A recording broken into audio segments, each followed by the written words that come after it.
আসসালামু আলাইকুম ভাই লোক। আজকের ভিডিওটি হচ্ছে ক্রোয়েশিয়া ভিসা আবেদনকারী ভাইদের উদ্দেশ্যে। কেমন হতে চলেছে ক্রোয়েশিয়ার শ্রমবাজার, ভবিষ্যৎ এবং বর্তমান পরিস্থিতি সব মিলিয়ে আপনাদেরকে আমি একটি প্রপার আইডিয়া দেওয়ার চেষ্টা করব। প্রবাস এবং প্রবাসী রিলেটেড নিত্য নতুন তথ্য এবং আপডেট পেতে আমার চ্যানেলটি সাবস্ক্রাইব করে আমার সাথে যুক্ত থাকার জন্য বিশেষ অনুরোধ রইল। এখন আসি মূল প্রসঙ্গে।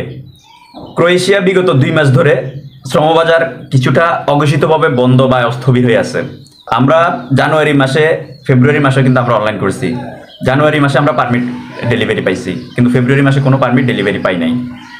মার্চ মাসে আমাদের পারমিট আসার কথা, এখনও পর্যন্ত আসবে, আসতেছে, এই পর্যায়ে আছে। তার মানে কি দাঁড়াইলো, যে ক্রোয়েশিয়ার শ্রমবাজারটা যেহেতু আইন পরিবর্তন হচ্ছে তাদের, এই জন্য তারা কাজ স্লো করে দিয়েছে, একেবারে স্লো করে দিয়েছে, বন্ধ হয়ে যায়নি।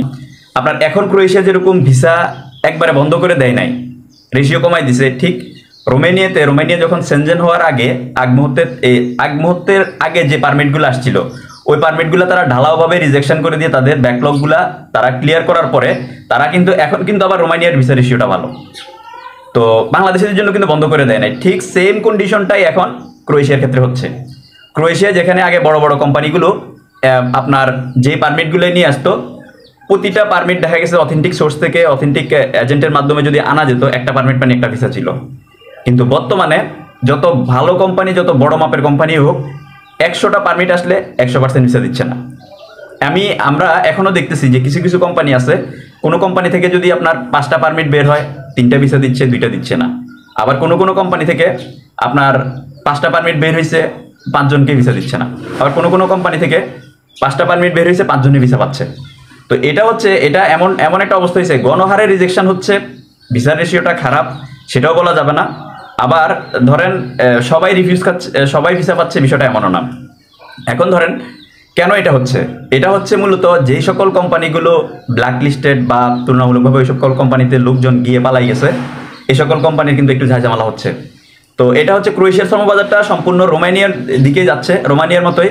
তারা এখন নতুন নিয়ম হচ্ছে, নতুন নিয়মের আগে যে পারমিটগুলো আছে, পারমিটগুলো বেরিয়েছে, এগুলোর ভিসা রেশিও মারাত্মকভাবে খারাপ থাকবে। আর নিয়মের পরে যে পারমিটগুলো আসবে, এগুলো কিন্তু আবার ভিসা রেশিও ভালো থাকবে, যেমন রোমানিয়াতে যেটা হয়েছে। তো এখন নিয়মের পরে যারা আপনার ফাইল জমা দিচ্ছেন, ভালো এজেন্ট এজেন্সিতে ফাইল জমা দিলে আপনারা অপেক্ষা করতে পারেন। তবে আমার মতে নিয়ম পরিবর্তনের পরে আপনার পারমিট আসার পরে ভিসা দিলেও আপনারা মোটামুটি আরও 2-2.5 মাস 3 মাস কিন্তু আপনাদের একটা এটার ভালো মন্দ রেজাল্টের জন্য, আমি যে কথাটা বললাম যে সম্ভাবনা হওয়ার কথা, সেই সম্ভাবনাটার পজিটিভ রেজাল্টের জন্য আপনারা 2-3 মাস আরও অপেক্ষা করতে হবে। কিন্তু যাদের এখনো পারমিট আসে নাই, আপনারা এখনো পর্যন্ত আপনারা আশা দিয়ে রাখতে পারেন এবং আপনাদের অবস্থা খুব ভালো আপনারা ধরে নিতে পারেন, কারণ আপনাদের নিয়মের পরে কিন্তু আপনাদের পারমিটগুলো বের হচ্ছে। অর্থাৎ এখানে জামানতের একটা বিষয় আসতেছে, জামানতটা দিয়ে কিন্তু পারমিটটা নিয়ে আসবে। তার মানে এখানে আপনাদের যে পারমিটগুলো, যেমন রোমানিয়া থেকে কিন্তু এখন মোটামুটি ভিসা দিচ্ছে, যারা আপনার ইন্টারভিউ ফেস করতে পারতেছে এবং অথেন্টিক কোম্পানি থেকে পারমিট আসতেছে, ভিসা কিন্তু পাচ্ছে। তো এখানে আরেকটা জিনিস হচ্ছে, ক্রোয়েশিয়াতে যারা আবেদন করবেন, আপনারা কিন্তু যারা অলরেডি আবেদন করে আছেন, আপনারা কিন্তু ক্ষতিগ্রস্ত হচ্ছেন, আপনারা লাভবান হবেন। কিভাবে লাভবান হবেন? ধরেন রোমানিয়াতে অনেকেই দিল্লিতে যাওয়া লাগতেছে, দিল্লিতে গিয়ে কোনো কারণে ভিসা না পাইলে 2 লাখ টাকার আশেপাশে কিন্তু মানুষের লস হয়ে যাচ্ছে। সেই তুলনায় ক্রোয়েশিয়াটা কিন্তু বাংলাদেশ থেকে আবেদন করা যাচ্ছে। আপনাদের হাতে যদি পর্যাপ্ত পরিমাণ সময় থাকে আপনি ক্রোয়েশিয়ার জন্য অপেক্ষা করেন। তবে আমি বলবো, বাংলাদেশ থেকে সকল এজেন্সি, সকল এজেন্ট বা সবাই কিন্তু ক্রোয়েশিয়ার কাজ করে দিতে পারবে না, বা সামনে আগামীতে ঢালাওভাবে পারমিটও নিয়ে দিতে পারবে না। তো আপনাদের উদ্দেশ্যে আপনারা এটা বলবো যে আপনারা মধ্যপ্রাচ্যের কোনো দেশে চলে যান।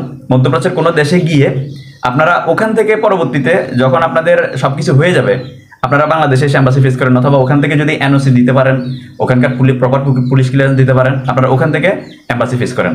আবার ক্রোয়েশিয়ার সকল দেশের এম্বাসি কিন্তু মধ্যপ্রাচ্যের সব দেশে নাই। সেজন্য আমি সবাইকে সাজেস্ট করি বা রিকোয়েস্ট করি যে আপনারা কাতারে ঢুকে যান, কারণ কাতারে সবচেয়ে বেশি অপরচুনিটি পাওয়া যায়। বিভিন্ন দেশের এম্বাসিগুলো আছে, আপনাদের ক্রোয়েশিয়ার ফাইল যেভাবে, যে এজেন্সিতে যেভাবে জমা আছে, ওইভাবে অ্যাক্টিভ রেখে আপনারা কাতারে ঢুকে যান। কারণ কাতার থেকে বাংলাদেশে রিটার্ন আসতে আপনাদের যদি সবকিছু হয়েও যায়, বাংলাদেশ থেকেও যদি আপনারা জমা করেন ক্রোয়েশিয়া, তাহলে আপনারা 18,000, 17,000 বা 20,000 টাকা দিয়ে আপনারা রিটার্ন টিকিট কেটে কিন্তু আপনারা চলে আসতে পারতেছেন। তো আপনাদের সবার কাছে আমার রিকোয়েস্ট থাকবে, যারা ক্রোয়েশিয়ার ভিসা প্রত্যাশী, বাংলাদেশ থেকে যারা আবেদন করতেছেন, এই মুহূর্তে যাদের এখনো পারমিট আসে নাই, যদি ভালো এজেন্ট এজেন্সি হয় আপনারা অপেক্ষা করুন, কারণ সামনে যে পারমিটগুলো আসবে এগুলো কিন্তু ভিসার নিশ্চয়তা বহন করে। বর্তমানে যেগুলো অলরেডি চলে আসছে, এগুলো নিয়মের সাথে, নিয়ম পরিবর্তনের সাথে এগুলা ওই ঘেরাকলে পড়ে যাচ্ছে। কারণ আপনার ভাই দেখেন, ঝড়ঝাপটা আসলে সবার জন্য আসবে, একজনের জন্য আসবে না। তো রোমানিয়ার ক্ষেত্রে সেটা ঘটেছিল, ক্রোয়েশিয়ার ক্ষেত্রেও কিন্তু সেটাই ঘটতে যাচ্ছে। তো সবার কাছে রিকোয়েস্ট থাকবে, আপনাদের যদি ভালো এজেন্ট এজেন্সি হয়ে থাকে সময় দিয়ে সহযোগিতা করেন, অন্যথায় ওই ফাইল ওই অবস্থায় রেখে আপনি ক্রোয়েশিয়ার জন্য জমা দিয়েছেন, আসলে আপনার জন্য কাজ করতে গিয়ে আপনার এজেন্সিও কোনো না কোনো জায়গায় ইনভেস্ট করে রেখেছে।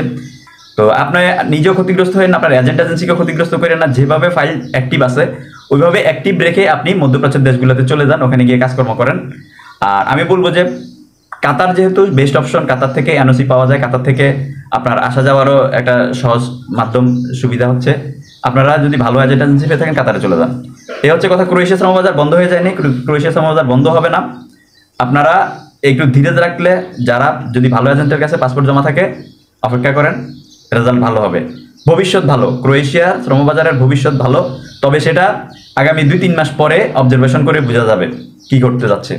তো ধন্যবাদ, ভালো থাকবেন, ভালো রাখবেন। আসসালামু আলাইকুম রহমতুল্লাহ বরকাতুহ।